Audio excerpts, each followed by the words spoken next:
Bismillahirrahmanirrahim. You are watching SLO Base Exams with Jahangir. Conditional Control Structure in C. Computer science class 10th unit 4 हमने शुरू किया था। इससे पहले वाले वीडियोस में हमने एफ एफ एल्स और एल्स एफ स्टेटमेंट्स को देखा था। And topic for the video are switch statement in C language and then we will see an advantage and a limitation of switch statement. At the end we will see the use of switch statement in C program. So let's move to the topic. What do we mean by switch statement? Switch statement से हमारी मुराद ये होती है कि जब हमारे पास multiple choice होती है, उनमें से किसी एक को हमने सेलेक्ट करना होता है, हमने नहीं हमारे कंपाइलर ने सेलेक्ट करना होता है, then we use switch statement. फिर उसके लिए हम स्विच स्टेटमेंट जो है यूज़ करते हैं। जिस तरह मिसाल के तौर पर हमारे पेपर जो होते हैं उसमें मल्टीपल चॉइस क्वेश्चन होते हैं, तो उसमें से किसी एक ने ठीक होना होता है। सिमिलरली प्रोग्रामिंग में भी हमारे बहुत सारी सिचुएशन ऐसी आती हैं कि जब हमने बहुत सारे ऑप्शन में से किसी एक को सेलेक्ट करना होता है। अगर आपने पिछली वीडियो देखी है तो उसमें हमने एफ एल्स एफ का जो स्टेटमेंट देखा था, उसमें हमारे पास कई कंडीशंस होती थी और कई कंडीशन की बुनियाद पे किसी एक स्टेटमेंट ने या एक सेट ऑफ स्टेटमेंट ने एग्जीक्यूट होना होता था। तो सिमिलरली ऐसी सिचुएशन हमारे पास प्रोग्रामिंग में आती है और उसके लिए हम स्विच स्टेटमेंट यूज़ करते हैं। सबसे पहले इसका सिंटैक्स देखते हैं।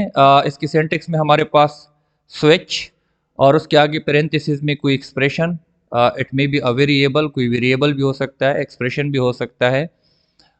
फिर उसके आगे जो है स्विच की जो बॉडी होगी वो करली ब्रेसेस के अंदर बंद होगी और उसके बाद फिर हम केस लिखेंगे। केस जो है हमारे पास रिजर्व वर्ड है और उसके आगे कोई कांस्टेंट वैल्यू रखेंगे, लेकिन कीप इन माइंड कि ये कांस्टेंट वैल्यू जो है it must be N integer और अ करेक्टर, मतलब हम फ्लोट यूज़ नहीं कर सकते, या इंटीजर होगा या करेक्टर होगा।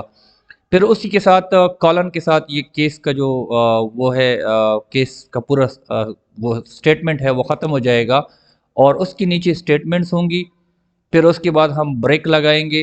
अच्छा, ब्रेक जो है, ब्रेक के बारे में थोड़ा सा बता दूं कि ब्रेक जो है इट इज़ एन ऑप्शनल है लेकिन ज़रूरी भी है। ज़रूरी इसलिए है कि अगर आप ब्रेक नहीं लगाओगे तो आपका मिसाल के तौर पर केस 1 जो है मैच हो जाता है, तो फिर यहाँ पे ब्रेक नहीं करेगा, केस 2 को भी चलाएगा और आगे सब कुछ चलाता जाएगा।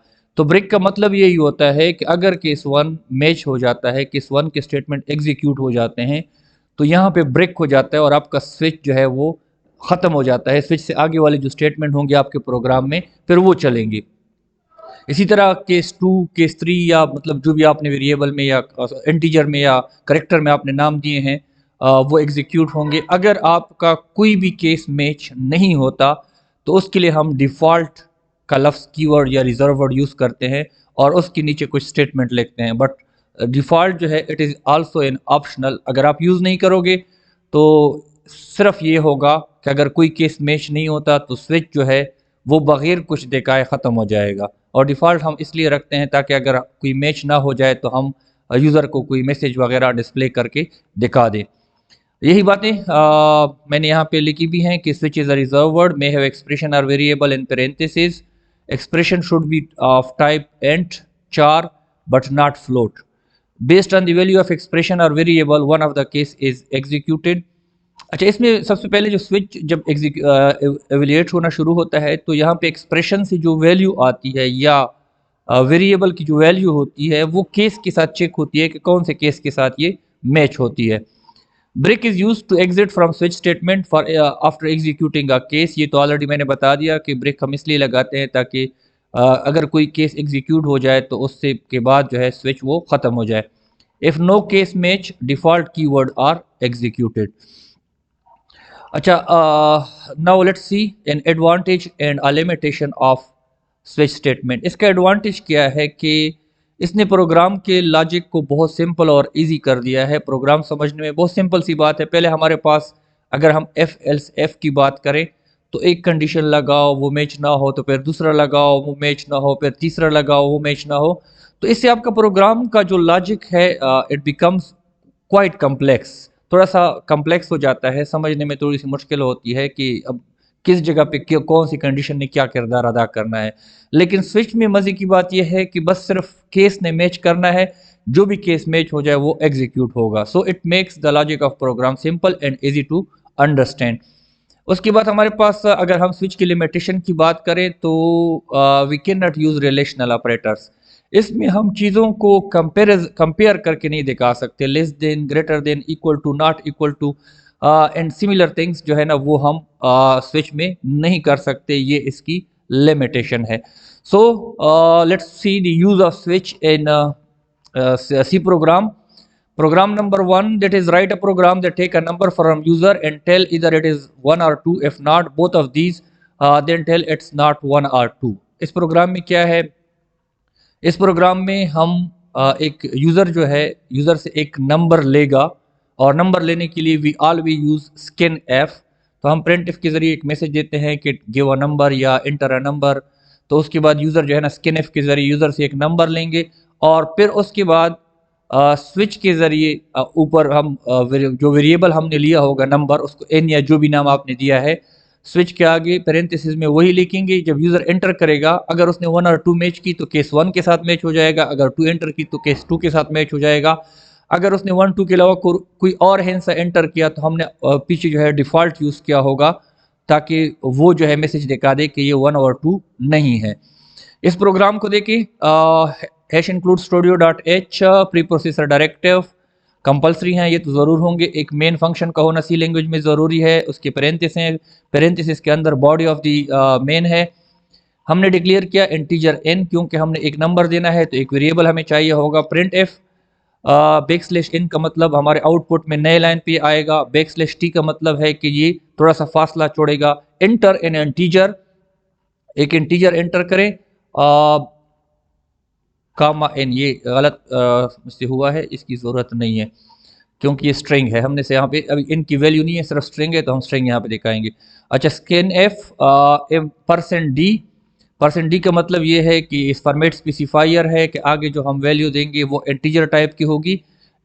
M%N, इसका मतलब ये है कि जो वैल्यू यहाँ पे हम देंगे वो कंप्यूटर की मेमोरी में n के नाम से जो जगह है, वेरिएबल है, ये वैल्यू उधर चली जाएगी। उसके बाद हमने स्विच चलाया है और उसमें n लिखा है। अब यूज़र यहाँ पे n की जो भी वैल्यू एंटर करेगा, अगर उसने 1 एंटर की तो केस 1 के साथ मैच हो जाएगा, नंबर इज 1। ये स्ट्रिंग जो है ये हमें नज़र आएगा और यहाँ पे ये ब्रेक लगा देगा और स्विच ख़त्म हो जाएगा।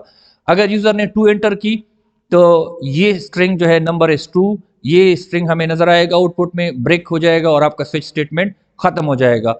अगर यूज़र ने 1 2 के अलावा कुछ और एंटर किया तो डिफ़ॉल्ट पे चला जाएगा। डिफ़ॉल्ट में है कि नंबर इज़ नॉट 1 और 2। तो लेट्स सी, इस प्रोग्राम को चला के देखते हैं। मिसाल के तौर पर यूज़र ने 2 एंटर किया, number is 2। Let's suppose user ने 5 एंटर किया, नंबर इज़ नॉट 1 और 2। अब लेट्स सपोज हम फिर चलाते हैं इसको, सॉरी अच्छा, यूज़र ने जो है 1 एंटर किया, number is 1। So this is a very simple program of case statement, switch statement.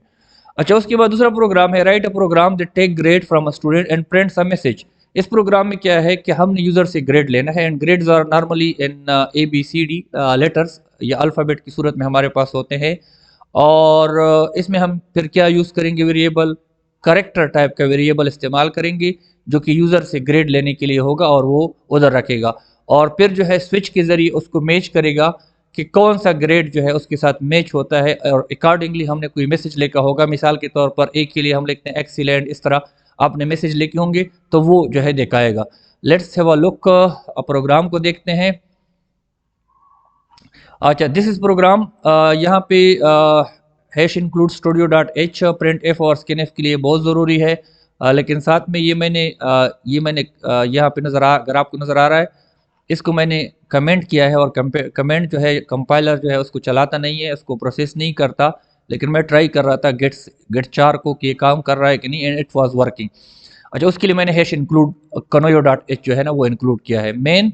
और मेन के बाद हमारे पास उसकी बॉडी करेक्टर ग्रेड, एक वेरिएबल जिसमें हम करेक्टर रख सकते हैं ग्रेड के नाम से। Print F enter your grade, user से हम ग्रेड मांग रहे हैं। स्किन एफ %C, मतलब हम जो वैल्यू एंटर करेंगे वो करेक्टर टाइप की होगी, और ये वैल्यू जो है वो ग्रेड के नाम से मेमोरी में जो जगह है उसमें रखी जाएगी।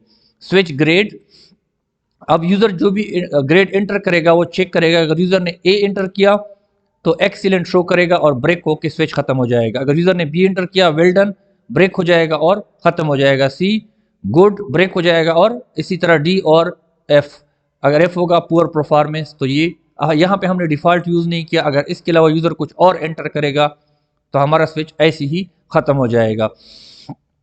सो let's run a program. Program को रन करते हैं। मिसाल के तौर पर यूज़र ने क्या किया, यूज़र ने सी एंटर किया, गुड। सी के आगे हमारे पास क्या था, गुड। इसी तरह मिसाल के तौर पर यूज़र ने कुछ और एंटर किया, लेट्स सपोज उसने जेड एंटर किया, कुछ भी नहीं दिखाया क्योंकि हमने डिफ़ॉल्ट में कुछ रखा ही नहीं है। सिमिलरली आप बाकी केसेस के साथ भी इसको ट्राई कर सकते हो कि हाउ इट इज़ वर्किंग। अच्छा, उसके बाद हमारे पास एक और प्रोग्राम भी है, create a simple calculator to perform addition, subtraction, multiplication and division. अच्छा, अब यहाँ पे स्विच को इस्तेमाल करते हुए हम जब करेक्टर देंगे, ज़ाहिर बात है प्लस माइनस मल्टीप्लाई डिवाइड जो है वो करेक्टर है, तो उसके लिए हम करेक्टर वेरिएबल के नाम से एक वेरिएबल डिक्लेयर करेंगे। तो उसके बाद जो है अकॉर्डिंगली यूज़र जो भी एंटर करेगा, और हमने केसेस में लगाया होगा कि प्लस के साथ जो है वो प्लस वाला काम करे, माइनस में जो है माइनस वाला काम करे। Let's look at the program. ये प्रोग्राम हमारे पास है include studio dot h main, और ये मेन की body character OPER operator, float x comma y, हमारे पास दो वेरिएबल एक्स और वाई जो दो वैल्यूज होंगे हमारे पास। अच्छा, इसमें एक चीज़ है कि यहाँ पे मैंने इंटीजर क्यों नहीं लिए एक्स वाई को, तो इंटीजर मैंने इसलिए नहीं लिया कि जब बाकी में तो ये ठीक ठाक काम करेगा, लेकिन जब हमारे पास डिवीजन की बात आएगी तो डिवीजन में इंटीजर्स में हमारे पास नॉर्मली पॉइंट्स में भी जवाब आते हैं, और पॉइंट में जो है हम पॉइंट में चूंकि जब हम करते हैं तो पॉइंट में इंटीजर हमें शो नहीं हो सकता, इसलिए हमने यहाँ पे फ्लोट लिए हैं। अगर फिर भी अगर आप इंटीजर इस्तेमाल करना चाहते हैं तो इंटीजर यूज़ कर सकते हैं, लेकिन जब आप डिवीजन पे आएंगे तो डिवीजन में आपने क्या करना है, डिवीजन में फिर आपने एक्सप्लिसिट डेटा वो जो टाइप कास्टिंग थी उसको यूज़ करना है। अगर आपको टाइप कास्टिंग का नहीं पता तो हमारी वीडियो पिछली वीडियो में मौजूद है, टाइप कास्टिंग में डेटा टाइप और टाइप कास्टिंग का एक ही वीडियो है, उसमें आप देख के इसको देख सकते हैं और सीख सकते हैं। अच्छा, तो यहाँ पे आते हैं फ्लोट एक्स का वाई। हमारे पास कंप्यूटर की मेमोरी में तीन वेरिएबल हो गए, एक करेक्टर का हो गया जो कि ऑपरेटर के नाम से है, और दो फ्लोट के हो गए जो कि एक्स और वाई के नाम से हैं। Print enter the operator for which you want operation, आप कौन सा ऑपरेशन करना चाहते हैं वही ऑपरेटर आप एंटर करें। स्कैनफ परसेंट सी, जाहिर बात है हमने करेक्टर देना है। M% ऑपरेटर के नाम से जो जगह है वहां पे ये वैल्यू चली जाएगी। Print F \n enter two number, यहाँ पे यूजर से टू नंबर मांग रहे हैं और दोनों चूंकि फ्लोट हैं तो %f M%x और M%y, ये दो वैल्यू जो आप देंगे तो वो बीच में कामा भी डालना है तो ये उधर जाएंगे। स्विच ऑपरेटर, यूजर ने यहाँ पे जो ऑपरेटर एंटर किया होगा वो यहाँ पे स्विच में चेक किया जाएगा। अगर यूजर ने प्लस एंटर किया है तो ये वाला केस मैच हो जाएगा, और यहाँ पे लिखा है \n का मतलब नई लाइन पे आना है, x + y = ये तो स्ट्रिंग है इसी तरह नजर आएगा %f, और इसकी जो वैल्यू होगी वो फ्लोट डेटा टाइप की होगी, x + y उन दोनों को जमा करेगा और उसकी जो वैल्यू होगी वो हमें नजर आएगी। ये ब्रेक लेगा और स्विच खत्म हो जाएगा। सिमिलरली माइनस के लिए भी, मल्टीप्लाई के लिए भी और डिवाइडेड के लिए भी। लेट्स रन दिस प्रोग्राम, इस प्रोग्राम को रन करते हैं। मिसाल के तौर पर मैंने दिया प्लस, अब मैंने एंटर किया, अब ये मुझसे दो नंबर मांग रहा है 5.2, 6.3, इन दोनों को x + y = इन दोनों को जमा करके 11.5 आ गया है। अच्छा, अब इसको दोबारा रन करते हैं। हमारा जो इम्पॉर्टेंट है वो डिवीजन है। डिवीजन को हम देखते हैं। मिसाल के तौर पर पहले मैंने डिवीजन का ऑपरेशन एंटर किया, अब मैं दो नंबर देता हूँ 5.6 और 3.4, इसको मैं डिवाइड करना चाहता हूँ, एंटर का बटन दबाया तो इसको x/y को कर दो तो इससे 1.64 आता है।